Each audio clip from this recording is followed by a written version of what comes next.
부활하신 생명과 연합할 때 마가복음 9장 9절 그들이 산에서 내려올 때에 예수께서 경고하시되 인자가 죽은 자 가운데서 살아날 때까지는 본 것을 아무에게도 이르지 말라 하시니 인자가 당신 안에서 부활하실 때까지 아무것도 말하지 마십시오.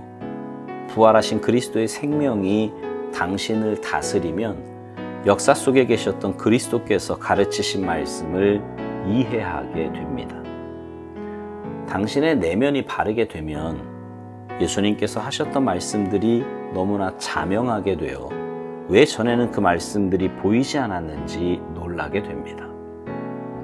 전에 당신이 그 말씀을 이해할 수 없었다는 사실은 그때 당신의 마음은 그 말씀들을 감당할 만한 상태가 아니었음을 보여줍니다. 주님께서는 아무것도 숨기지 않으십니다.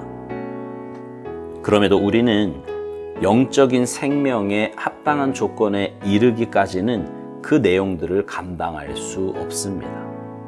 내가 아직도 너희에게 이를 것이 많으나 지금은 너희가 감당하지 못하리라. 요한복음 16장 12절. 따라서 우리가 특별한 어떤 말씀을 이해하려면 주님의 부활하신 생명과의 연합이 반드시 있어야 합니다.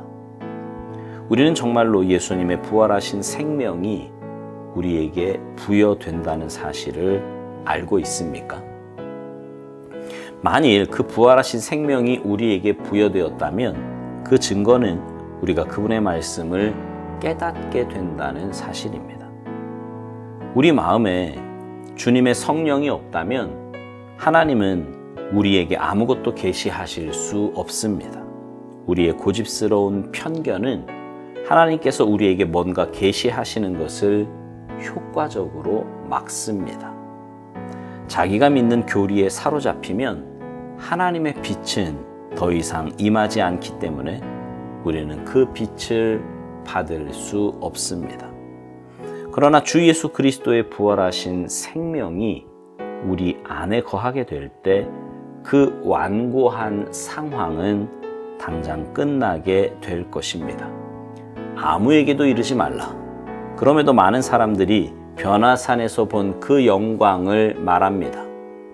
그들은 뭔가를 보았고 그래서 증거하지만 만일 그들의 삶이 주님을 드러내지 못한다면 인자께서 아직 그들 안에서 부활하신 것이 아닙니다. 언제쯤 주님의 부활 생명이 당신과 내 안에 형성되겠습니까?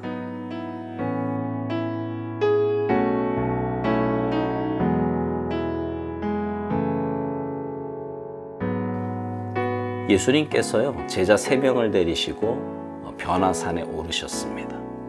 그 제자들은 그 변화산에서 평생 보지 못했던 정말 엄청난 것을 보았지요. 그리고 그 산에서 내려올 때 주님은 그 제자들에게 본인이 죽은 자 가운데서 살아날 때까지는 본 것을 아무에게도 이르지 말라고 말씀하셨습니다. 여러분, 그때 제자들의 그 마음과 생각이 어땠을까요? 굉장히 혼란스러웠을 것 같지 않습니까? 좀 전에 변화산에서 본 것도 이해가 잘 되지 않는데 죽은 자 가운데서 살아난다니요. 이게 도대체 무슨 말인지 전혀 몰랐을 거예요. 영적인 것을요, 인간의 언어로 표현한다는 것은 정말 어려운 일입니다. 아니, 육신을 가진 우리가 영적인 것을 깨닫는다는 것 자체가 쉽지 않은 일이에요. 그래서 깨닫게 하시고 알게 하시는 분은 하나님이십니다. 오스왈드 목사님은 이것을 부활하신 그리스도의 생명이 당신을 다스리면 역사 속에 계셨던 그리스도께서 가르치신 말씀을 이해하게 된다고 말합니다.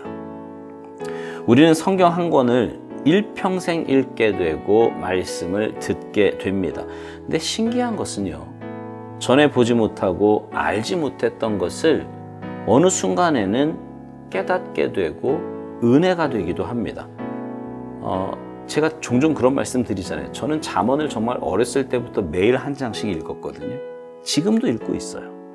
근데 신기한 것은 그렇게 많이 읽었는데도 여전히 새롭게 깨달아지는 게 있고 여전히 새롭게 은혜가 되는 말씀이 있습니다.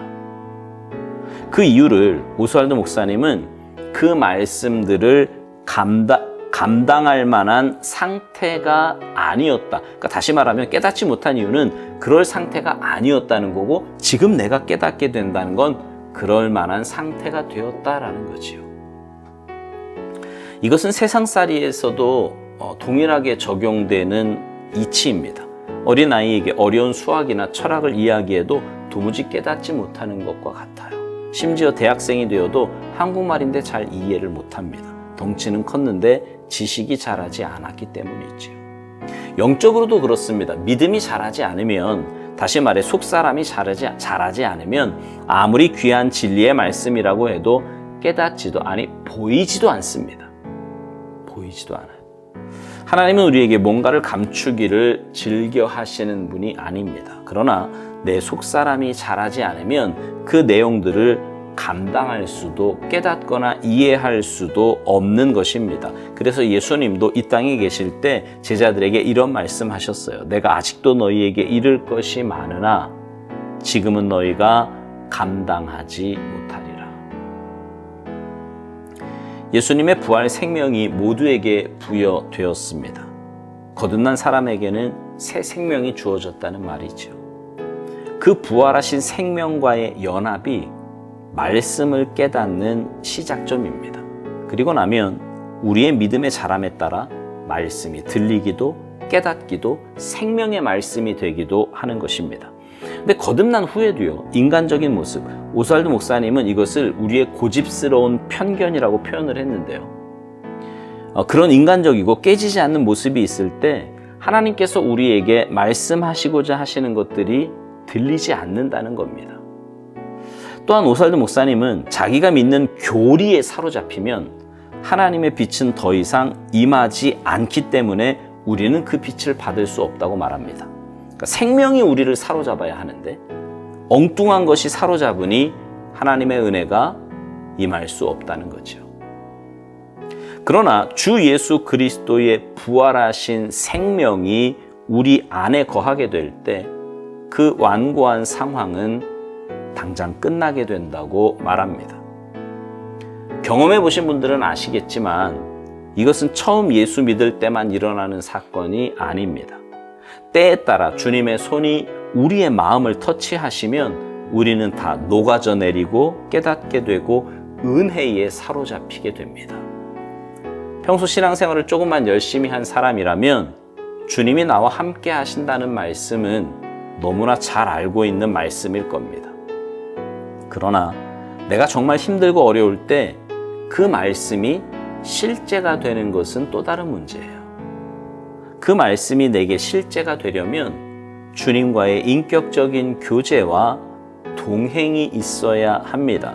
그럴 때 나는 그 어렵고 힘든 상황에서도 세상 사람들과 같은 모습이 아니라 주님을 믿는 자답게 주님 주신 힘으로 그 시간을 잘 버티고 견뎌내며 이겨내어서 주님 살아계심을 증거할 수 있는 것입니다. 분명한 것은 주님과의 인격적인 만남은 반드시 내 입술을 통해 그리고 내 삶을 통해 고백되고 증거될 수밖에 없다는 사실입니다. 주님을 만나 주님과 동행하면 그 삶의 변화가 반드시 일어나게 되기 때문이에요. 바라기는 여러분의 삶의 모습이 부활하신 생명과 연합되어서 여러분의 삶에 말씀하시는 주님의 말씀을 깊이 깨닫고 그 말씀에 붙잡힌 바 되어 날마다 주님 살아계심을 증거하는 여러분 모두가 되시기를 주님의 이름으로 축복합니다. 아멘.